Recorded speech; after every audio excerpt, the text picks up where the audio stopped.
दोस्तों नमस्कार। मेरा नाम है मनीष कुमार सिंह और आप देख रहे हैं 4 पीएम महाराष्ट्र। आपका बहुत बहुत स्वागत करता हूं।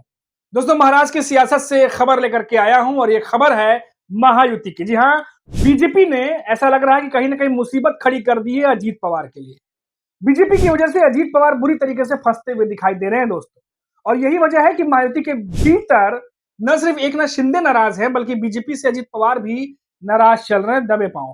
हालांकि वो जग जाहिर नहीं कर रहे हैं।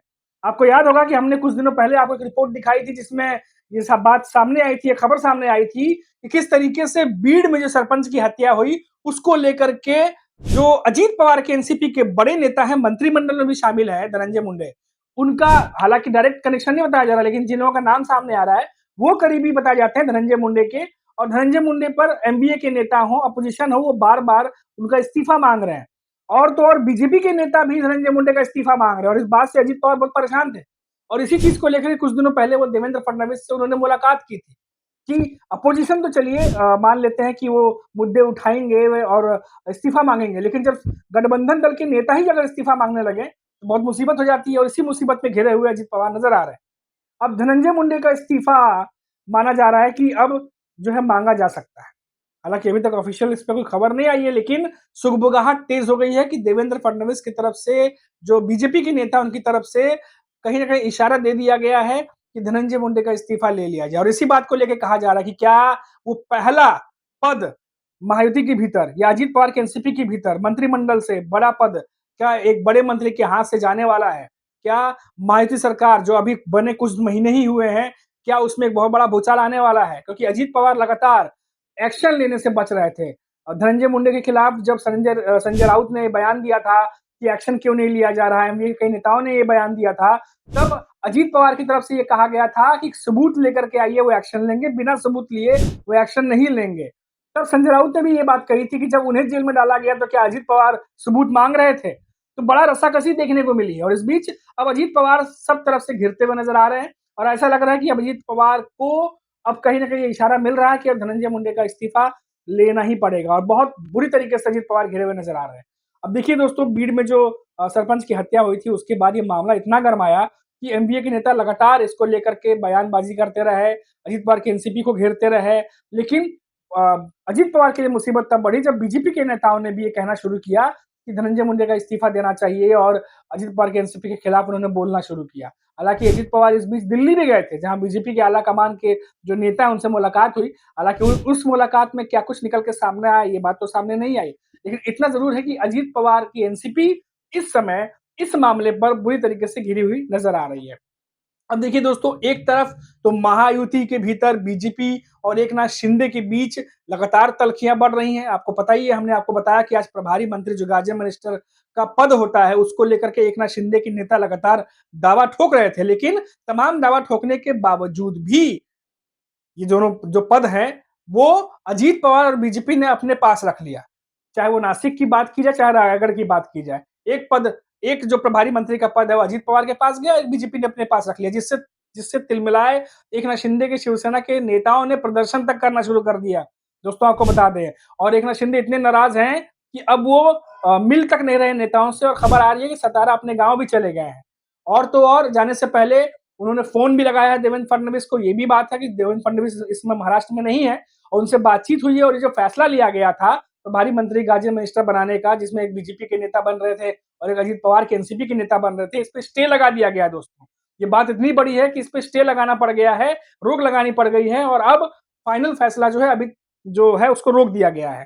तो ये भी एक बड़ी खबर निकल के आ रही है दोस्तों। इन सबके बीच में जो सबसे ज्यादा गहमा-गहमी मची हुई है वो इन्हीं दो चीजों को लेकर मची हुई है। जो लेटेस्ट खबर आई एकनाथ शिंदे की पार्टी को लेकर के, जो उनको तरजीह न देकर के, उनके पार्टियों को तरजीह न देके दरकिनार करते हुए बीजेपी ने एक पद अपने पास रखा, एक गार्जियन मिनिस्टर का और एक अजीत पवार के एनसीपी को दिया। इस बात से कहीं ना कहीं एकनाथ शिंदे बहुत ज्यादा नाराज हो गए हैं और अब अजीत पवार जो है वो भी परेशान नजर आ रहे हैं। तो कारण है कि बीजेपी के नेता खुद अजीत पवार से, उनकी एनसीपी से मांग कर रहे हैं कि धनंजय मुंडे जो है वो इस्तीफा दे। तो इन सबके बीच में महायुति के भीतर लगातार जो खींचतान है वो मची हुई है और ऐसे में अजीत पवार क्या करेंगे ये देखने वाली बात होगी। और दोस्तों, अब आप सोच रहे होंगे कि जब धनंजय मुंडे का इस्तीफा मांगा जा रहा है, अपोजिशन मांग रहा है, बीजेपी मांग रही है, तो फिर अजीत पवार जब इतने परेशान है तो वो इस्तीफा ले क्यों नहीं लेते धनंजय मुंडे का? अब देखिए दोस्तों, यहाँ भी एक समझने वाली बात होगी। आपको याद होगा कुछ दिनों पहले हमने आपको बताया था कि किस तरीके से मंत्रिमंडल में शामिल ना किए जाने के बाद, कैबिनेट में ना शामिल किए जाने के बाद, छगन भुजबल अजीत पवार से नाराज थे। इतने नाराज थे कि उन्होंने अजीत पवार से ना मुलाकात करके देवेंद्र फडणवीस से मुलाकात की थी और अपनी बात सामने रखी थी।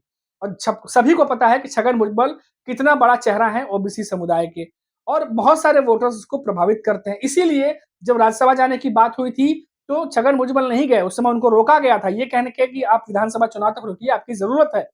विधानसभा चुनाव होने के बाद जब उन्हें कैबिनेट में जगह नहीं मिली, छगन भुजबल नाराज हो गए थे। अब इसके बाद अगर अजीत पवार धनंजय मुंडे का भी इस्तीफा लेते हैं तो ओबीसी समुदाय बहुत ज्यादा जो है वो नाराज हो सकता है, इसकी संभावनाएं बनी हुई है। और इसीलिए अजीत पवार जो है वो फूक फूक का कदम रख रहे हैं। वो नहीं चाहते कि जितना हो सके उतना इस चीज को टालना चाह रहे हैं, आगे खींचना चाह रहे हैं कि इस्तीफा वाली बात ना हो। लेकिन अब ये मामला इतना आगे बढ़ चुका है कि ना अपोजिशन रुक रहा है और ना ही उनके सहयोगी दल के नेता रुक रहे हैं कि धनंजय मुंडे का इस्तीफा लेना चाहिए। अब देखिए दोस्तों, कुछ दिनों पहले ये भी रिपोर्ट आई थी कि धनंजय मुंडे की जगह छगन भुजबल को ये पद ऑफर किया जा रहा था।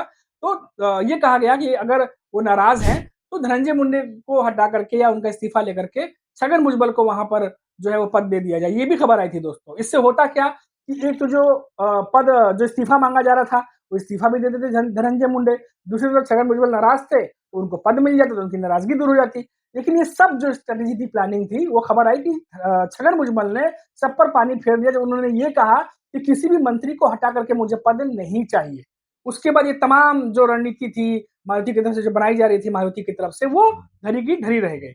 अब धनंजय मुंडे का इस्तीफा लेने में अजीत पवार जो है वो थोड़ा डिले कर रहे हैं। लेकिन अब जो खबर आ रही है निकल के कि बीजेपी के आला नेताओं की तरफ से, यूं कहिए देवेंद्र फडणवीस की तरफ से भी कोई इशारा दे दिया गया है। हालांकि ऑफिशियल नहीं कहा गया, मैं फिर से एक बार दोहरा दूं, लेकिन जो खबर निकल के आ रही है, जो खबरें आ रही हैं, उसके अनुसार ये इशारा दे दिया गया है कि धनंजय मुंडे का इस्तीफा ले लीजिए, क्योंकि अब दिन पर दिन जो है प्रेशर और ज्यादा बढ़ता जा रहा है। तो अब ऐसे में क्या फैसला करेंगे अजीत पवार, ये तो देखने वाली बात होगी। लेकिन इसमें कोई दो राय नहीं है कि बीजेपी कहीं ना कहीं डायरेक्ट या इनडायरेक्ट तरीके से अजीत पवार की परेशानी बढ़ाने में जरूर उनके जो नेता हैं उनका भी हाथ रहा है, जिससे कि अजीत पवार कुछ दिनों पहले नाराज भी नजर आए थे और इसी वजह से वो देवेंद्र फडणवीस से मिले भी थे। हालांकि ये खबर तो इस समय तो तमाम मीडिया पब्लिकेशन में, अब गूगल पे भी देखेंगे तो आपको मिल जाएगा। हालांकि इस बात को एक हफ्ते हो गया, लेकिन अब ये मामला कितना तूल पकड़ेगा, किस तरीके से आगे बढ़ेगा, क्या जो रिपोर्ट्स आ रही हैं वो सही है, क्या धनंजय मुंडे आने वाले समय में इस्तीफा दे देंगे, क्या धनंजय मुंडे वो पहले मंत्री होंगे मायावती सरकार बनने के बाद